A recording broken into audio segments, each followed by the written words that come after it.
Hi everyone, welcome to the fourth Becoming Octopus meditation. So, sit quietly somewhere you feel comfortable and can draw your awareness inside to concentrate on expanding outside of your skin. Close your eyes, breathe deeply in and sigh deeply out. Feel the whole body settle into a place of calm. Keep your attention on the breath, taking slow, deep breaths in and out. As you recede from the busy human world and flow towards the planet's oceans. Find a body of open water, less protected, a bit further from the shore than last time,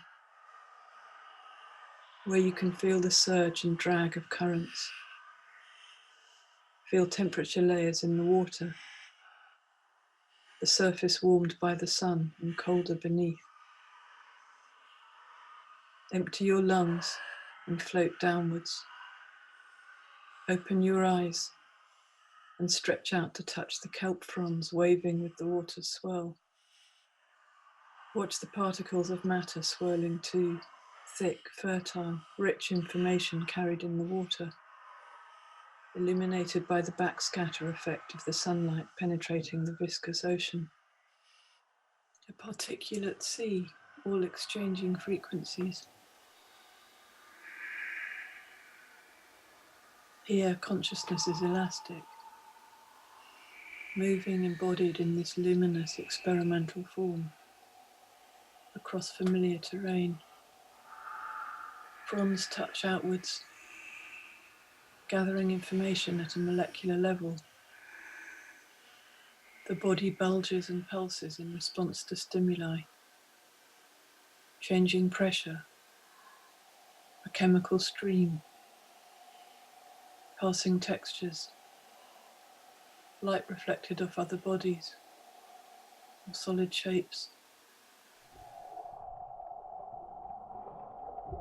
Information conveying the presence of predators, prey in hiding, tidal rhythms, time of day or night, state of the ocean environment, whether the swell is dangerous or inviting you to dance or hunt.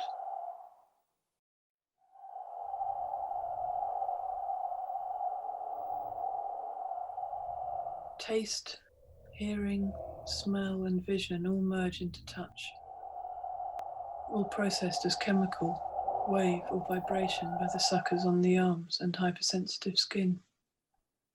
Mostly the 8 arms process information flows with tactile suckers.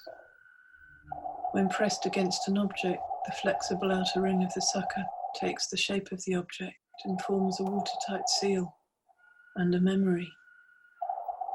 2,240 suction cups that are used to grip, taste and smell, contact receptors and chemoreceptors.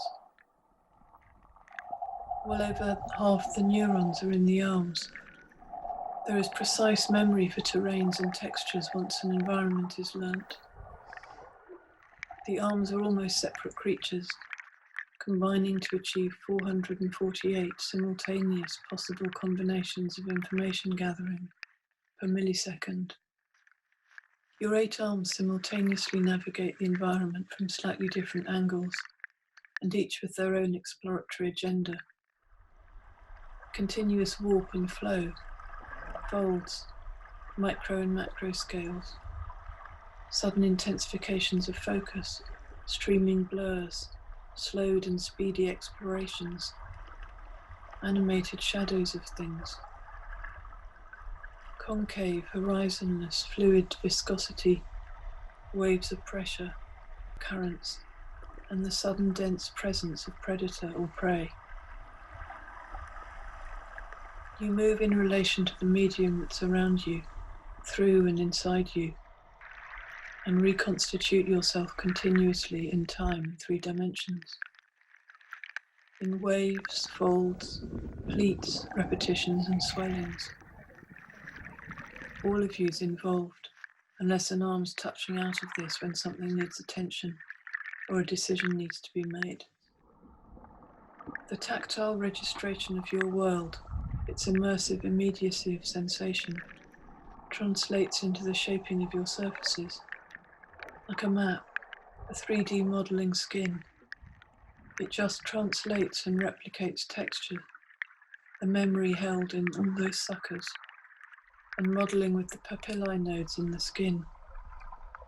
Protean, you map the rock or sand, and their texture mesh becomes your outer skin. The environment becomes a continuous protective skin that encompasses you. That's how you inhabit a body. Because in default mode, you almost don't have a sense of individual embodiment. You gain sense of self, subject, through a relationship to texture and touching, and you become the texture and shape of the thing being touched as you move. The sensible is not perceived, known, or represented. It's ambivalent, fluid, and intimate, understood through the tactile, haptic, curved, folding, and distributed.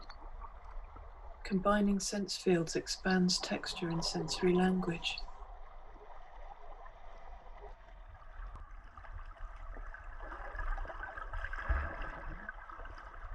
You attune to frequencies. Everything gives off a frequency. You just drop into resonance with whatever you're in contact with. There's no strategic emulation, rather a dropping into the exact frequency of a thing. You're the center of your own multidimensional gyroscope. Dropping into the frequency of being of a thing is a kind of sensate pattern recognition. You have no sense of a separate state, even with states of matter such as a rock that involve stillness. Here, you just rest in deep, non-organic time, finding peace in the otherwise constantly and often strongly moving water environment.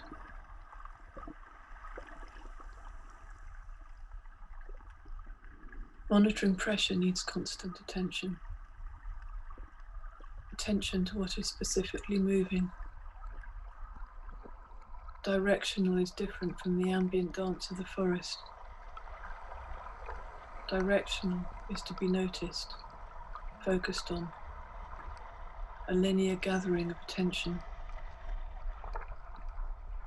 There's a lot of relativity involved. You pay attention to relative difference, differentials in pressure and differentials in movement. If movement is different, faster or slower to the general backdrop, that needs your attention. You feel pressure where a human might see movement. Touch is more accurate underwater. You cannot be coherent, the product of an environment in continuous flux. You do not exist in cohesive space and time. You are an endless cooperative process of iteration and fluid reconstruction. So multitudinous is your motivation ever mechanistic. Show us plasticity, a body reimagined, and met it with the outside, resisting encased sentience. Become liquid, open to intensive life, undulating, spreading, a vivid intimacy with the chemistry of oceans, breathing the currents, plastic, always contingent, creative, chaotic, random and porous, becoming touch. Thank you for joining us. I hope you're feeling opened to the conversations between everything around you and tuned into the complex mesh of frequencies, both vast and delicate.